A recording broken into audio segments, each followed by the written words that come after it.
इस तरह से जाना कि कैसे हम अपने औपचारिक पत्र को लिखते हैं।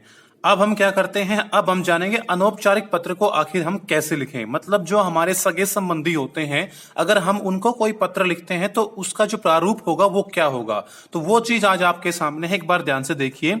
सबसे पहले हम देख लेते हैं कि ये जो पत्र होते हैं वो किस तरह से आते हैं। तो देखिए एक बार, जैसे पहला है कि लोकसभा का चुनाव जीतने वाले अपने चाचा जी को बधाई देते हुए पत्र लिखें, जिसमें मतदाताओं की अपेक्षाओं पर खरा उतरने का निवेदन भी हो।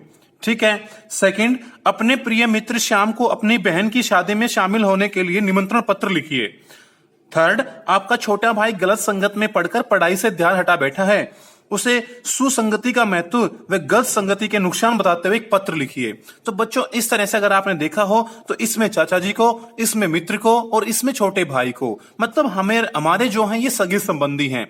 तो ये सारे जो पत्र होते हैं ये सभी अपने आप में अनौपचारिक पत्र कहलाते हैं। अब देखिए आखिर इनकी शुरुआत, इनका मध्य और इनका अंत हम कैसे करते हैं। तो ऐसे जैसे हमने औपचारिक को 3 हिस्सों में बांटा था, वैसे ही हम इसको भी 3 हिस्सों में बांटेंगे। सबसे पहले हम यही समझेंगे कि इसकी शुरुआत कैसे होगी, और फिर इसका मध्य समझाएंगे, और लास्ट में इसके अंत की तरफ चलेंगे। तो जैसा कि मैंने औपचारिक में बताया था कि जो अनौपचारिक पत्र होता है उसकी शुरुआत भी इसी चीज से होती है। मतलब अगर जैसे ये पहले वाला है, इसके अंदर हमारा कोई पता नहीं दिया गया है, ठीक है, कि हम कौन है और कहां के रहने वाले हैं, इन तीनों में नहीं दिया गया है। अगर ऐसे कहीं पर हालात हो तो हम क्या करते हैं, फिर यहां पर एक सीधी सी बात लिखते हैं, परीक्षा भवन कै ख गै दिनांक, क्योंकि हमारा पता मतलब भेजने वाले का, प्रेषक का पता यही होता है। क्लियर है। और औपचारिक में बताया था कि अगर पता दे रखा हो, मान लो ये पता हो हमारा कि आप 17/48 वसंत निवास भरत कॉलोनी हिसार हरियाणा के निवासी हैं, और फिर ये बात अगर ये विषय डाल दिया जाए तो फिर हम यही डालेंगे, न कि ये डालेंगे। मतलब अगर दिया हो तो ऐसे और न दिया हो तो ऐसे। ठीक है। तो ये शुरुआत भी इसी से होगी। अब हम आगे चलते हैं। अनौपचारिक में एक बात बहुत ध्यान देने लायक है कि जैसे औपचारिक में हम क्या करते थे, दूसरा पता लिखते थे जिसके पास हम पत्र भेज रहे हैं, इसमें वो पता नहीं आएगा जी, इसमें वो पता नहीं आएगा, और ना ही इसमें विषय आएगा जैसे हम उसमें विषय लिखते थे। अब सीधी सी बात है, देखिए औपचारिक में तो क्या था, हमारे पास ऐसे बंदे थे जिनको हम जानते नहीं थे व्यक्तिगत तौर पर, हम केवल उसके पद को पत्र लिख रहे थे। लेकिन यहां पर जो लोग होते हैं उनको हम जानते हैं। अब सीधी सी बात है, मान लो जो हम चाचा जी को पत्र लिख रहे हैं और यहां पर विषय भी लिख दें कि आपके चुनाव जीतने पर बड़ी खुशी हुई और उसकी बधाई देते हुए पत्र, तो बच्चों ये बड़ा अटपटा लगता है, बड़ी फॉर्मेलिटी सी लगती है। तो इस कारण जो अनौपचारिक पत्र होता है उसके अंदर हम विषय नहीं लिखते हैं, हम सीधे क्या करते हैं, सीधे संबोधन के ऊपर आते हैं। जैसे हम औपचारिक में आए थे, हमने लिखा था श्रीमान जी, अगर आपको ध्यान हो, सेकंड एड्रेस के बाद विषय के बाद, तो वही चीज क्या करेंगे, हम यहां पर सीधे संबोधन के ऊपर आएंगे। लेकिन जब संबोधन करेंगे तो हमें एक और बात ध्यान रखनी है यहां पर, कि संबोधन जो होगा वो हर रिश्ते के हिसाब से अलग अलग होगा। मतलब बड़े के लिए अलग संबोधन, बराबर वाले के लिए अलग संबोधन, और छोटे के लिए अलग से संबोधन। जो मैंने यहां पर एक टेबल, एक सूची भी बना के आपको दे रखी, देखिए यहां पर है कि आखिर क्या कौन सा हमारा नाता हो तो उसको हम क्या तो संबोधन करें और क्या उसको अभिवादन करें। तो देखिए पहली लाइन लिखी मैंने यहां पे हरे रंग में कि रिश्ते संबंधी संबोधन। तो पहले तो ये लिखेंगे, जैसे हमने यहां पर देखा, इसमें हम किसको पत्र लिख रहे हैं, चाचा जी को। तो सीधी सी बात है, चाचा जी कौन से हैं, बड़े हैं, तो हम यहां पे क्या लिखेंगे, पूजनीय चाचा जी। ठीक है। तो सबसे पहले मतलब बड़ों के लिए हम पूजनीय शब्द का प्रयोग करते हैं। देखो बच्चों, व्याकरण में और भी बहुत से अनेक शब्द दिए गए हैं, मानते हैं वो भी होते हैं और वास्तव में होते भी हैं, पर क्या करें, अब मैंने यहां पर कुछ विशेष आसान से शब्दों को चुना है जो आपको हमेशा याद रहेंगे। तो आपको ज्यादा मतलब कि वो चीजें ध्यान तो देनी चाहिए, पर अगर इन आसान से संबोधन और अभिवादनों को अगर आप याद कर लोगे तो आपको कोई दिक्कत नहीं आएगी। तो यहां पर हम पूजनीय लिखेंगे कि पूजनीय चाचा जी, मतलब रिश्ता हो गया हमारा। ठीक है। और बड़ों को हम क्या करते हैं, सादर चरण स्पर्श या सादर प्रणाम, कुछ ऐसी बात भी हम कर सकते हैं। तो सादर चरण स्पर्श यथा योग्य अभिवादन, ये यहां पर आ जाएगा। मतलब ये जो 2 हरी लाइनें हैं इन पर क्या होगा, एक तो संबोधन आएगा, एक उनका अभिवादन आएगा। मतलब ये हमारे अपने हैं, हम इनसे कोई फॉर्मेलिटी वाली बात, औपचारिक बातें नहीं कर रहे हैं, हम इनसे क्या कर रहे हैं, मतलब जुड़ के बातें करते हैं। तो इनसे एक बार तो हम संबोधन करते हैं, फिर उनका अभिवादन करते हैं, जैसे मैंने अभी बताया। अब नीचे वाले था तो ये मित्र से संबंधित था, तो मित्र वाले में हम क्या करेंगे कि उनका जब संबोधन करेंगे तो पूजनीय तो खैर नहीं लिखेंगे, क्योंकि थोड़ा बहुत हमें अपने भी जो है सम्मान का ध्यान रखना है, आत्म सम्मान हमारा भी है, तो वो लिखने को कोई बड़ी बात नहीं, लिख सकते हैं, लेकिन बराबर वालों के लिए प्रिय ज्यादा अच्छा लगता है, तो हम यहाँ पर लिखेंगे प्रिय मित्र, क्योंकि वो हमारा मित्र है। या फिर हम मित्र का नाम भी लिख सकते हैं, जैसे यहाँ पर दिया हुआ है मित्र श्याम, तो हम लिख सकते हैं प्रिय मित्र श्याम, तो ये हो गया संबोधन। और जब नीचे आएंगे तो उनका अभिवादन क्या होगा, सादर प्रणाम, तो हम क्या करेंगे, उनको सादर प्रणाम बोलेंगे। आई बात समझ में। और इसी तरह से अगर कोई छोटा हो, जैसे छोटा भाई है, तो उसको क्या करेंगे, उसको भी हम प्रिय लिख सकते हैं। यहाँ पे लिख सकते हैं प्रिय छोटे भाई, प्रिय अनुज, या उसका नाम भी प्रिय शशांक, प्रिय मनोहर, जो भी उसका नाम हो, मतलब वो भी हम यहाँ पर लिख सकते हैं संबोधन के अंदर पहली लाइन में। और सेम उससे निचली लाइन में जब हम उनको अभिवादन देंगे तो शुभ आशीष लिखेंगे। क्या लिखेंगे, शुभ आशीष, क्योंकि सीधी सी बात है, छोटे हैं तो हमें भी अपनी मर्यादा का ख्याल रखना है। अब उनको साधन चरण स्पर्श बोलेंगे तो एक मजाकिया बात हो जाएगी, समझ रहे हैं ना आप लोग भी। तो क्या होगा, यहाँ पर शुभ आशीष आ गया, हम उनको आशीष देने के बिल्कुल अधिकारी हैं। तो इस तरह से हम क्या करते हैं बच्चों, कि हम अपने रिश्ते या नाते के अनुसार यथा योग्य हम क्या करते हैं, यहाँ पर अपना संबोधन और अभिवादन डालते हैं। तो यहीं से क्या हो जाता है, हमारा पत्र फिर आगे स्टार्ट हो जाता है। अब हम क्या करते हैं, मतलब ये समझाया मैंने आपको पहला हिस्सा इस अनौपचारिक पत्र का, कि कैसे इस पत्र की शुरुआत होगी। तो इस तरह से मतलब हमारा पहले हमारा पता भेजने वाले का, प्रेषक का पता, अगर ना दिया हो तो ये, और दिया हो तो ये, और फिर हम उसका जो भी हमारा नाता बनता है उसके अनुसार संबोधन, और उसके बाद हम क्या करेंगे, का अभिवादन करेंगे।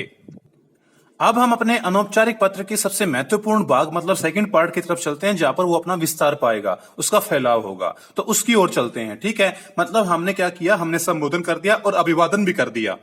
तो अब जो बीच का मुख्य हमारा जो पत्र है उसको हम कैसे लिखें, तो इसको भी हम क्या करेंगे, 3-4 पॉइंटों में बांट सकते हैं। देखो बच्चों, ये अनौपचारिक पत्र है, बस ये मैंने केवल आपको समझाने के लिए बांटा है, वरना इसको बांटना कोई जरूरी नहीं होता है। हाँ, औपचारिक फिर भी थोड़ा सा खड़ा खड़ा होता है, उसकी भाषा थोड़ी सी मतलब बिल्कुल औपचारिक टाइप में होती है, तो उसमें तो हम कर सकते हैं, लेकिन यहाँ पर जो है कोई लगी बंदे नियम नहीं है।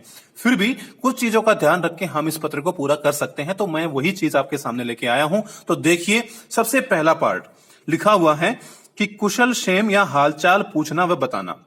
ठीक है, कि सबसे पहली चीज तो हम ये करेंगे कि सबसे पहले हम यही बताएंगे कि हम यहां पर ठीक हैं और आशा करते हैं आप भी वहां पर कुशलता से होंगे, जिसको भी हम पत्र लिख रहे हैं उसके बारे में।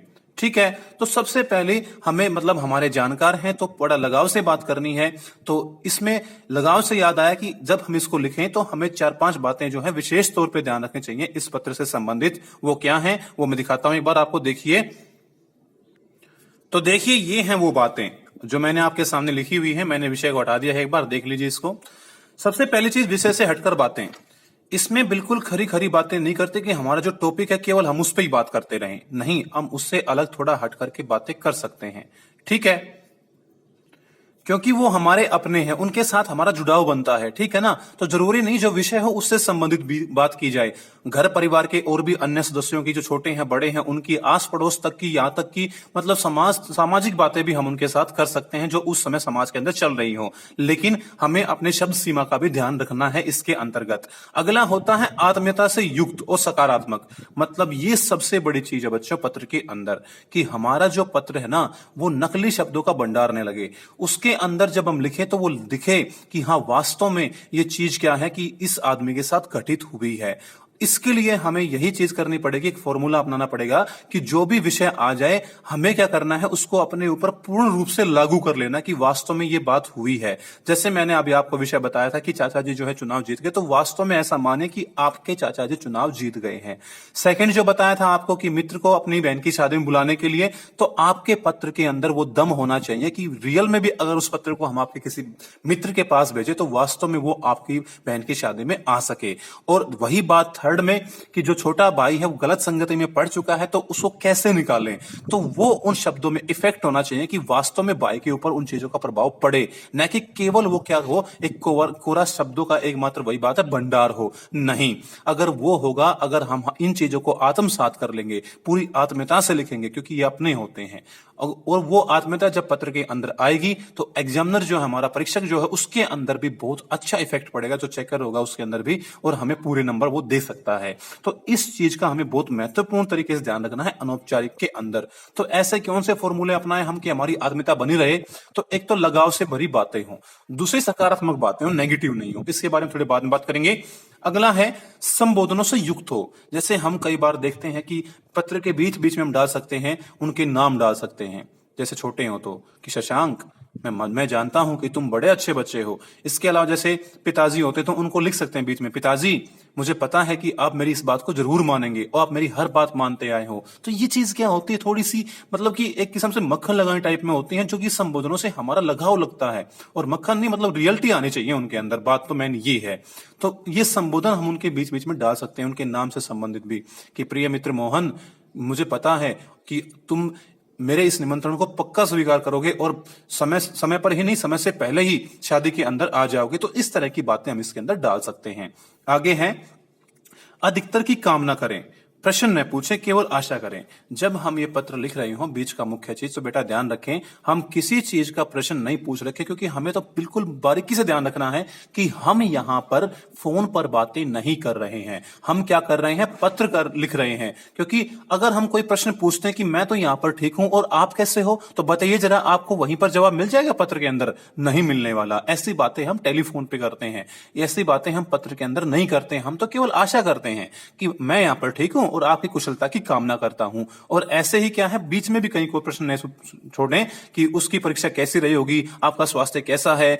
तो ये चीजें क्या होती हैं, अच्छी नहीं लगती कि कहते, तो इनकी जगह हम प्रयोग कर सकते हैं कि मैं आपके अच्छे स्वास्थ्य की कामना करता हूं, कि आपका स्वास्थ्य अच्छा हो गया होगा, इसकी आशा करता हूं। तो इस तरह से हम ये चीजें डालते हैं। आगे चलें, शब्दों के दोहराव से बचें। कई बच्चे क्या करते हैं कि उनके पास शब्दों का मतलब ज्यादा भंडारण नहीं होता है, इस कारण वो क्या करते हैं, गिने चुने शब्दों का प्रयोग ही बार बार करते रहते हैं। नहीं, हमें हो सके तो ज्यादा से ज्यादा अलग अलग शब्दों का प्रयोग करना चाहिए। और कहते हैं कि जो विद्वान लोग होते हैं ना, वो अपने शब्दों का दोबारा से पुनर्वर्तन नहीं करते, दोबारा से उनको दोहराते नहीं है। कई बच्चे क्या लिखेंगे कि हम यहाँ पर कुशल मंगल हैं और हम आशा करते हैं कि आप भी वहां पर कुशल मंगल होगे। अब कुशल मंगल लगता है जैसे कोई मंत्र पढ़ रहा है। नहीं, वहां पर बहुत से शब्द हैं कि हम यहाँ पर कुशलता से हैं और आपकी मतलब जो है अच्छे स्वास्थ्य की कामना करते हैं, आपकी कुशल मंगल, आप भी कुशल वहां पर मंगल होंगे। तो इस तरह की बातें हम इसके अंदर डाल सकते हैं। तो ये विशेष बातें हैं जो हमें इस दूसरे पॉइंट के अंदर ध्यान रखनी है। तो अगली वीडियो के अंदर देखिए कि ये कौन कौन सी आखिर पॉइंट आएंगे, जो मैंने पहला बताया, भी आगे और विस्तार करूंगा इसको। तो देखिए इसको ध्यान से।